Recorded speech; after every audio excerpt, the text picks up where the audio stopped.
Tolong digarisbawahi Bapak Ibu sekalian, Allah Subhanahu wa taala tidak menentukan takdir buruk. Semua takdir Allah itu baik. Semua takdir Allah baik. Tapi Allah punya hikmah yang luar biasa menyelamatkan kita dari hal-hal yang mungkin di mata kita baik, tapi mungkin tidak baik di mata Allah Subhanahu wa taala. Allah ini Bapak Ibu sekalian lebih sayang kepada kita daripada sayangnya ibu kita kepada kita. Dalam hadis Bukhari disebutkan, pernah Nabi SAW selepas selesai memenangkan peperangan, rupanya di tawanan musuh ada satu ibu ini masih masa menyusui. Dia kehilangan anaknya. Kepada Allah ini indah sekali. Mengabdi kepada Tuhan indah sekali. Sholat itu kalau tidak ada kenikmatannya tidak akan dijaga oleh orang-orang yang memang menikmati sholat itu. Sebagaimana juga maksiat ada kenikmatannya, tetapi kedua kenikmatan ini tidak akan pernah bisa disatukan. Tidak akan pernah bisa disatukan. Kalau orang sudah menikmati sholat, dia sudah komitmen menjaga setiap azan dia sholat misalnya, dia jaga 5 waktu sholat itu, maka pasti kenikmatan lawannya yaitu meninggalkan sholat akan hilang dari dia. Bahkan dia akan mengatakan, kenapa orang itu nggak sholat ya, sayang benar. Begitu juga sebaliknya, kalau orang meninggalkan sholat, dia merupakan maksiat kepada Allah, maka kenikmatan sholatnya akan hilang. Oleh karena itu Bapak Ibu sekalian, kita harus betul-betul kembali kepada tujuan utama kita diciptakan, dan kemudian kita mengejar apa yang Allah janjikan sepanjang hidup kita. Itu target dalam kehidupan. Mulai sekarang ke depannya tidak lagi kelalaian yang kita lakukan. Semuanya kita harus tahu detik demi detik ini bermakna atau tidak. Sebagian ulama salaf itu sampai Bapak Ibu sekalian kalau mereka masuk ke WC, mereka menyuruh anak mereka untuk membaca kitab di depan pintu WC agar dia tidak sia-sia. Karena di WC nggak bisa berzikir, tapi dia tidak mau ada detik-detik masa hidupnya yang lewat tanpa ada ibadahnya. Yang penting dia dengar ilmu supaya ada faedahnya. Sampai seperti itu. Apalagi kalau mereka sedang tidak di WC, mereka akan terus tersibukkan dari ilmu ke ilmu. Mungkin nama Imam Nawawi rahimahullah tidak asing buat kita. Belum meninggal di umur 39 tahun, belum 40 tahun sudah meninggal. Tapi siapa yang tidak kenal karya Imam Nawawi rahimahullah? Beliau dalam satu hari belajar di 13 guru dengan membahas 13 kitab yang berbeda. Artinya kalau Bapak Ibu hadir di pengajian seperti ini 1 jam misalnya, itu berarti satu tema. Imam Nawawi satu hari 13 kitab di 13 guru yang berbeda. Jadi dari pagi sampai malam sibuk dengan ilmu. Tidak ada waktu untuk hal-hal yang selain tujuan hidupnya. Belajar agama supaya dia tahu panduan hidupnya, kemudian dia mengerjakan apa yang diperintahkan dan meninggalkan apa yang dilarang. Itu orang yang memahami tentang masalah tujuan hidupnya.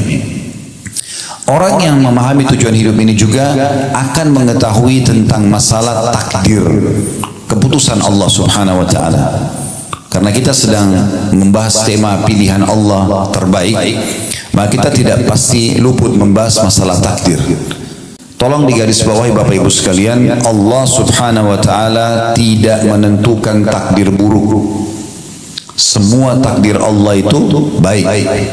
Semua takdir Allah baik. Allah menentukan semuanya dengan hikmahnya. Jadi cara memahaminya adalah semua Allah catatkan baik walaupun itu buruk di mata seorang hamba. Misal contoh, Bapak Ibu rasa setiap hari lapar kan? Rasa haus, rasa capek. Siapa di antara kita yang tidak pernah sakit misalnya? Tapi mungkin di mata manusia itu tidak enak, karena kalau ditanya apakah Anda mau lapar, Anda akan katakan tidak. Mau haus, Anda akan katakan tidak. Mau capek, Anda katakan tidak. Tetapi kalau kita lihat dengan kacamata agama, secara spiritual atau secara keimanan, maka kita akan faham ternyata semua itu dengan takdir yang luar biasa dari Allah Subhanahu wa taala baik. Karena dengan lapar akan nikmat seseorang itu makan. Dengan haus akan nikmat seseorang itu minum. Dengan capek akan nikmat seseorang itu istirahat. Coba bayangkan Bapak Ibu sekalian, kalau kita sudah kenyang, habis makan 2 piring makanan misalnya, sudah sangat kenyang, lalu ditawarkan lagi ayam goreng, kambing bakar, masih mau makan kira-kira? Enggak. Tapi kalau kita lagi lapar, walaupun nasi sama sambal sama tempe saja lahap sekali makannya. Tapi orang sering memandang dengan mata dia, lapar itu jelek. Padahal sebenarnya itu adalah takdir Allah yang sangat baik. Karena dengan lapar nikmat kita makan. Begitu juga dengan haus. Kalau bapak ibu lagi tidak haus, lalu bertamu ke rumah orang, lalu ditanya, mau minum apa pak? Mau minum apa bu? Apa ya? Kita masih punya pilihan. Tapi kalau orang haus, saya pengen minum air es misalnya, air dingin. Kita menikmati sekali pada saat kita minum air es tersebut misalnya. Contoh yang lain juga pada saat bapak ibu misalnya dari pagi sampai malam tidur terus. Mulai dari habis subuh misalnya udah tidur, cuma bangun sholat duhur tidur lagi, sholat asar tidur lagi, maghrib terus malam bapak ibu disuruh tidur lagi. Kira-kira bisa tidur gak? Enggak kan? Baik, kalau bapak ibu sudah aktivitas dari pagi sangat letih, maksimal waktunya sampai malam. Begitu malam kita ngantuk tidur, walaupun cuma sejam 2 jam, nikmatnya luar biasa. Berarti capek itu perangkat untuk menikmati tidur itu. Karena orang kalau tidak capek, nggak lelap tidurnya. Banyak orang menganggap capek itu tidak baik. Sakit misalnya. Siapa di antara kita tidak pernah flu, demam, keselio? Semua orang merasakan. Kalau bapak ibu sendirian yang rasakan, mungkin anda bisa anggap itu sebuah azab. Tapi kan semua orang rasakan. Ada di sini jemaah sekalian yang belum pernah flu. Saya mau kasih mikrofon untuk sampaikan pengalamannya. Kalau selama hidup nggak pernah flu, nggak pernah demam, baik, mungkin itu sudah umum. Ada nggak di sini yang belum pernah digibah oleh orang selama hidup, nggak pernah digosipin, nggak pernah difitnah? Ada? Kalau ada, tolong naik ke sini sampaikan pengalamannya. Artinya itu standar kan? Semua orang merasakan. Lalu apa hikmahnya? Kenapa harus ada ujian ini? Supaya kita tahu nikmatnya lawannya. Misalnya kalau sakit kita tahu nikmatnya sehat. Di saat kita lagi meriang, hikmah Allah Subhanahu wa taala sebagai takdir yang baik di situ. Kalau kita lagi sakit meriang, di depan kita ada orang yang sehat lagi minum air es, air dingin, kita akan mengatakan enak benar ya pada saat kita sehat. Jadi kita bisa menilai itu. Karena manusia kalau tidak dikasih rambu-rambu seperti ini, dia akan lost control. Dia akan lupakan semua nikmat ini. Maka ujian-ujian yang datang justru untuk mendatangkan penilaian positif terhadap nikmat Allah yang sedang Allah berikan kepada kita. Ini poin yang harus kita ketahui teman-teman sekalian. Dan cukup banyak pendapat-pendapat ulama, dalil-dalil yang berhubungan dengan masalah ini. Kalau takdir Allah itu semuanya baik. Di antaranya sabda Nabi SAW yang masyhur, hadis riwayat Muslim, ajaban li amri mu'min, sungguh mengagumkan perkaranya orang-orang beriman.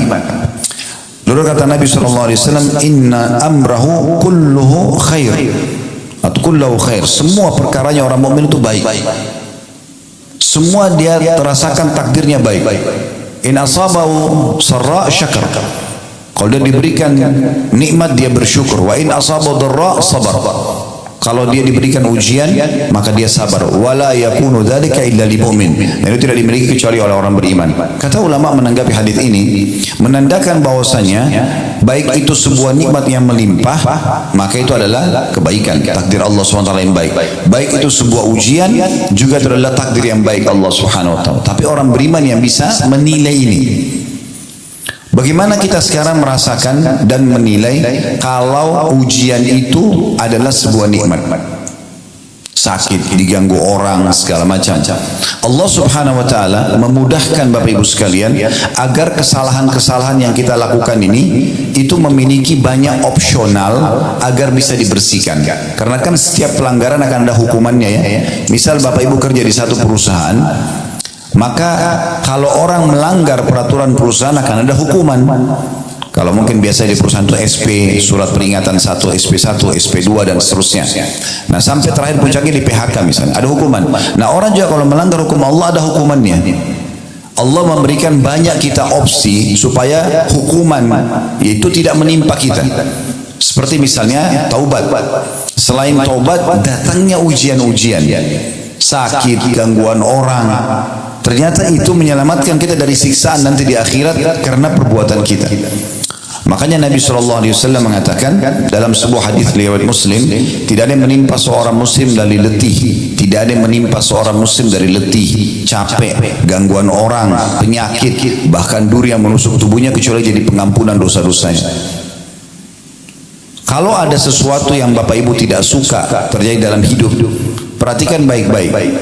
Kalau itu memang menimpa Anda dan tidak umum menimpa orang, biasanya memang disebabkan karena kesalahan kita sendiri. Ada orang sengaja balap-balap, ugal-ugalan, jatuh, patah, tabrakan, lumpuh karena perbuatan dia. Nah, orang banyak menilai juga ini sebagai takdir buruk. Sebenarnya tidak, bukan seperti itu. Bahkan kemahamurahan Sang Pencipta Allah ini luar biasa Bapak Ibu sekalian. Sampai-sampai Allah memberikan kita kebebasan sepenuhnya untuk memilih. Bapak Ibu pada saat mau hadir di sini tadi, kan tidak ada dalam syariat Islam harus pakai baju warna ini. Hari Senin misalnya harus pakai baju warna ini, hari Selasa harus pakai warna ini, ya harus pakai penutup kepala warna ini, tidak ada sama sekali. Yang ada disuruh pakai pakaian tutup aurat, selesai. Setelah itu bebas kita. Kan begitu. Dan terlalu banyak khiyarat atau pilihan-pilihan yang Allah berikan kepada kita, termasuk dalam memilih makanan, memilih minuman, memilih tempat kerja, memilih pasangan hidup. Semua di tangan kita. Di saat seseorang mau menikah misalnya, Allah hanya mudahkan dia memiliki pilihan 1, 2, 3, 4, 5. Lalu dia yang tentukan, saya mau nikah sama si A. Ada perusahaan A, B, C dia mau kerja, dia tinggal tentukan, saya mau kerja di perusahaan B misalnya. Semua diberikan kesempatan. Bahkan lebih besar daripada itu, untuk beriman ataupun kafir kepada Allah, Allah mengatakan faman syaa falyu'min wa man syaa falyakfur. Siapa mau beriman silahkan, maka dia akan dapat semua apa yang dijanjikan untuk orang beriman, kebahagiaan di dunia dan juga balasan sempurna di akhirat. Wa man syaa falyakfur. Siapa yang mau berkufur silahkan saja. Nanti teman-teman sekalian, orang-orang kafir yang masuk ke dalam neraka itu masuk ke dalam neraka dalam kondisi meyakini keadilan Allah Subhanahu wa taala. Karena yang membuat mereka masuk pilihan mereka sendiri. Begitu luar biasanya Allah berikan kebebasan kita untuk memilih. Tinggal bagaimana kita menentukan jalan kita masing-masing. Banyak pendapat ulama tentang masalah ini, diantaranya adalah pendapat Syekh Utsaimin rahimahullah, salah satu ulama di Saudi yang sudah meninggal. Beliau mengatakan, kurang lebih terjemahnya, takdir itu tidak ada yang buruk. Takdir tidak ada yang buruk. Yang buruk hanyalah yang ditakdirkan atau al-makdur, artinya makhluk yang merasakannya jelek. Tapi Allah tidak menentukan yang jelek itu. Takdir jika dilihat dari perbuatan Allah, semua takdir itu adalah baik. Sebagaimana disebutkan dalam sebuah hadis, kejelekan tidak disandarkan kepadamu ya Allah. Jadi ada potongan doa teman-teman sekalian, itu disebutkan dalam riwayat Muslim, ya, bahwasanya wasyarru laisa ilaik. Keburukan tidak akan pernah disandarkan kepadamu ya Allah. Itu Nabi SAW sering baca dalam sholat beliau, ya. Maka kata Syekh Utsaimin rahimahullah, sebagaimana dalam potongan hadis, kejelekan tidak disandarkan kepadamu. Jadi takdir Allah itu selamanya tidak ada yang jelek. Karena ketetapan takdir itu ada karena rahmat dan hikmah Allah. Kejelekan murni hanya muncul dari pelaku kejelekan itu sendiri. Karena Allah sudah tentukan ya, misalnya ada pelanggaran akan kena hukuman ini. Nah karena dia melanggar, dia kenalah hukuman tersebut. Nah biasanya orang anggap itu adalah takdir buruk. Padahal sebenarnya bukan takdir buruk. Itu takdir baik. Bahkan seringkali Bapak Ibu sekalian, ada hal-hal yang kita anggap buruk, ya, padahal sebenarnya itu bentuk kasih sayang Allah kepada seorang hamba. Nanti akan saya berikan contoh dalam masalah itu. Saya selesaikan dulu apa yang dikatakan oleh Syekh Utsaimin rahimahullah. Kata beliau, jadi kejelekan itu murni hanya muncul dari pelaku kejelekan, sedangkan Allah itu hanya berbuat baik selama-lamanya. Ini beliau jelaskan dalam syarah hadis Arba'in Nawawi beliau di halaman 88.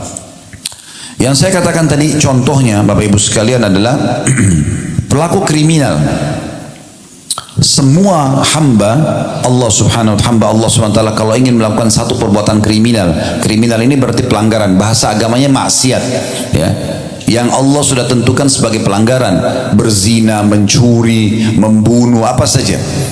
Pasti Allah Subhanahu wa taala akan berikan kepada dia sinyal rasa khawatir dan takut.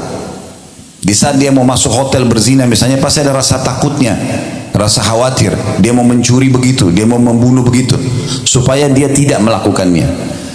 Dan Allah Maha tahu kalau dibiarkan dia melakukan, maka ada konsekuensi hukuman. Allah akan datangkan hukuman karena pelanggarannya itu, maka Allah berhentikan dia dengan rasa takut itu. Tapi kalau tetap saja dia lakukan, maaf, tetap dia masuk ke dalam kamar hotel, tetap saja dia masuk ke kamar hotel, tetap dia berzina misalnya, maka Allah datangkan peringatan yang lainnya. Peringatan yang lain itu adalah seperti misalnya ada orang yang melihat dia, supaya dia merasa malu. Kalau dia tidak mau juga tahu itu, tetap diulangi terus perbuatannya, peringatan lebih besar datang. Sampai pada tingkat ada orang yang terjadi gempa, rubuh hotel tersebut, ditemukan jenazahnya lagi dalam kondisi tidak berpakaian. Allah permalukan. Itu pun semuanya dengan hikmah Allah subhanahu wa ta'ala. Karena kalau dibiarkan akan lebih berat hukumannya nanti di akhirat. Seorang pencuri misalnya, sebelum dia mencuri punya rasa takut, Allah datangkan, kalau dia berhenti maka dia akan aman. Tapi ternyata tetap aja dia mencuri. Allah datangkan sinyal yang kedua, dilihat oleh orang lain tapi mungkin belum kepergok, belum ketangkap, tapi sudah mulai orang tahu, oh si fulan itu pernah mencuri misalnya. Supaya dia kembali, tetap dia mencuri, maka Allah buat dia kepergok. Puncaknya adalah ditangkap oleh massa, kemudian digebukin. Pada saat digebukin pun seorang maling itu sebenarnya itu bentuk kasih sayang Allah. Karena kalau tidak digebukin, dia tidak mau berhenti orang ini. Maka Allah punya cara memberhentikan dia supaya dia tidak mengulangi. Berapa banyak orang yang diuji dengan penyakit kronis, diuji dengan segala macam hal, ternyata itu ada hikmah yang sangat besar. Ada seorang anak muda di rumah sakit di Riyadh, kejadiannya Bapak Ibu sekalian, dia naik mobil, bawa mobil terus tabrakan, kakinya patah. Subhanallah, sudah 3 tahun di rumah sakit. Satu waktu ada seorang syekh datang. Syekh ini selalu setiap hari bolak-balik ke rumah sakit, pindah dari rumah sakit ke rumah sakit, hanya untuk pamit kepada pemimpin kepala rumah sakit untuk diizinkan keliling kamar-kamar pasien. Dia hanya minta satu kamar pasien setengah menit, 1 menit, hanya menyabarkan mereka, mendoakan mereka, lalu dia pergi untuk mendapatkan pahala menjenguk orang sakit itu. Subhanallah, dia masuk kamar anak muda ini, kakinya masih digip ya, pakai semen dan digantung, sudah 3 tahun. Maka Syekh ini pun mengatakan, sabarlah, semoga jadi pembersihan dosamu, dinasehatin. Tapi dari semua pasien, anak muda ini beda sendiri. Dia mengatakan begini, Syekh, jazakallah khair, semoga Allah balas anda dengan kebaikan atas jenguk ini, kejenguk ini yang mendatangi menjenguk saya, dan juga doa-doa anda. Tapi perlu anda tahu, saya malah bersyukur sama Allah dengan musibah ini. Kata Syekh, kok bisa? Kamu kan tabrakan, kakimu patah, sudah 3 tahun di rumah sakit. Dia bilang, Syekh, saya dulu ini termasuk anak muda yang lalai, malas sekali ibadah, nggak pernah sholat, ugal-ugalan. Itu sampai saya kejadian tabrakan itu, karena ugal-ugalan. Selalu jauh dari agama Allah. Waktu awal saya tabrakan dan kaki saya patah dimasukkan ke rumah sakit ini, saya marah sekali, tidak bisa menerima keputusan Allah. Saya terus saja berkeluh kesah. Tapi karena memang dasarnya kaki saya patah, saya nggak bisa buat apa-apa. Dokter pun nggak bisa buat apa-apa. Sampai akhirnya saya pun mulai merenung, mulai berpikir, sampai pada puncak saya merasakan ini adalah bentuk kasih sayang Allah. Karena kalau saya tidak diginikan, saya memang tidak mau berhenti dulu ugal-ugalan, balap-balap, ganggu orang, mabuk-mabukan, ganggu, buat banyak kesalahan. Maka dia pun, ya mungkin Bapak Ibu maaf kalau mengatakan bagaimana bisa di Saudi ada orang mabuk, itu mungkin ada juga orang jual beli transaksi narkotika, ada orang ditangkap lalu dihukum oleh pemerintah, ada terjadi itu di sana ya. Yang jelas dia bilang, dan sekarang setelah saya bisa menerima takdir Allah itu, karena saya punya banyak waktu di kamar rumah sakit ini, maka saya pun bisa leluasa ibadah. Sekarang saya beritakan berita gembira, Syekh, saya nggak pernah tinggalkan sholat 5 waktu on time. Yang kedua, saya sekarang hafal 30 juz Al-Quran. Di atas ranjang ini saya hafal 30 juz Al-Quran. Karena saya banyak waktu, hanya saya mulai baca Quran, saya mulai hafal, dan sekarang saya hafal Quran. Dan saya bersyukur dengan Allah atas ujian ini. Subhanallah, semua penuh dengan hikmah. Ada kisah yang lain, seorang dosen di Ummul Qura, Dr. Muhammad, beliau menceritakan dalam salah satu ceramahnya, saya hanya menukil ini tentang bagaimana kita memahami keputusan Allah itu luar biasa. Sangat baik sebenarnya, tapi tinggal bagaimana makhluk ini kita sebagai hamba berhusnudzon, bersangka baik kepada Allah, walaupun buruk di mata kita. Beliau menceritakan tentang seorang sahabatnya melamar seorang wanita. Setelah sepakat, sudah cocok semuanya, ditentukan hari pernikahan. Subhanallah, 2 minggu sebelum acara pernikahan, tiba-tiba saja tanpa sebab apa-apa, pihak perempuan, si anak perempuannya membatalkan pernikahan. Dan dia mohon-mohon sama orang tuanya, tolong batalkan pernikahannya, saya tidak mau nikah sama laki-laki ini. Maka si laki-laki ini bingung, apa sebabnya? Dia coba konfirmasi, karena ini sudah deal, sudah oke, tanggal sekian akan menikah. 2 minggu lagi akan ada acara, undangan sudah disebarluaskan. Ini gimana memahaminya? Bagaimana cara menanggapi masalah ini? Maka dia tanya ke orang tua perempuan itu, mereka bilang kami tidak bisa buat apa-apa. Kami sudah coba ngerayu anak ini, kami sudah jelaskan tentang menjaga nama baik, kami sudah jelaskan pernikahan itu baik dalam agama, tapi tetap aja dia tidak mau. Pokoknya dia minta dibatalin. Kata Dr. Muhammad, beliau mengatakan akhirnya dibatalkan pernikahan tersebut. Dari semenjak pembatalan pernikahan, dia bilang teman saya ini terus berdoa sama Allah. Sekarang satu masjid sholatnya, antara azan iqamah, saya duduk di sebelahnya, yang saya dengar, ya Allah kembalikan wanita ini kepada saya menyukainya, mudahkan pernikahan kami, minta semua kebaikan. Dia bilang saking seringnya berdoa ini, antara azan dan iqamah, kalau lagi ketemu misalnya sholat malam sama-sama, dia berdoa lagi sama. Kalau apa saja kesempatan ibadah dia selalu berdoa, minta khusus untuk kembali wanita itu suka sama dia dan mau menikah. Kata Dr. Muhammad, saking saya prihatinnya sama dia, sampai saya mengatakan, saya pun angkat tangan ke langit mengatakan, ya Allah mudahkan buat teman saya. Tapi subhanallah, berjalan sampai 2 pekan berturut-turut, lewatlah hari H kesepakatan pernikahan, perempuan ini dilamar oleh laki-laki lain, menikah dia. Perempuan itu menikah sama laki-laki lain. Coba bayangkan kalau kita di posisi orang ini, berat sekali. Karena dia sudah oke, dia sudah suka, perempuan itu suka, tiba-tiba batal tanpa sebab. Ditanya kenapa, pokoknya sudah tidak mau aja. Dan akhirnya menikah sama orang lain. Kata Dr. Muhammad, setelah menikah tentu laki-laki ini sudah batalin doanya ya. Karena kita tidak boleh minta orang cerai sama suaminya, gitu kan. Tidak boleh juga tidak ada juga poliandri dalam Islam. Nggak boleh perempuan punya 2 suami, gitu. Dia berhentikan doa. Lalu dia bilang, Dr. Muhammad yang cerita, saya baru melihat hikmah Allah Subhanahu Wa Taala, bagaimana sayangnya Allah sama teman saya ini. Justru setelah wanita itu nikah sama laki-laki yang jadi suaminya sekarang. Sebulan setelah pernikahan, payudara perempuan ini itu sebelah kanan kena kanker ganas dan harus dipotong. Ini bulan pertama pernikahan. Ya kalau kita bilang Indonesia masih bulan madu. Bulan kedua, kanker itu tumbanya menyebar ke payudara sebelah kiri dan juga harus dipotong. Ini kisah nyata. Dan bulan ketiga, urat saraf otak bagian belakang wanita ini itu ada bermasalah sampai membuat kedua matanya buta. Dan di bulan keempat wanita itu meninggal dunia. Apa kata Dr. Muhammad? Subhanallah, kalau teman saya ini ya, menikah sama dia tersebut, mungkin dia cuma jadi pengurusnya dan mungkin makin sakit dia karena sudah interaksi biologis, sudah jadi suaminya. Tapi Allah punya hikmah yang luar biasa menyelamatkan kita dari hal-hal yang mungkin di mata kita baik, tapi mungkin tidak baik di mata Allah Subhanahu Wa Taala. Allah ini Bapak Ibu sekalian lebih sayang kepada kita daripada sayangnya ibu kita kepada kita.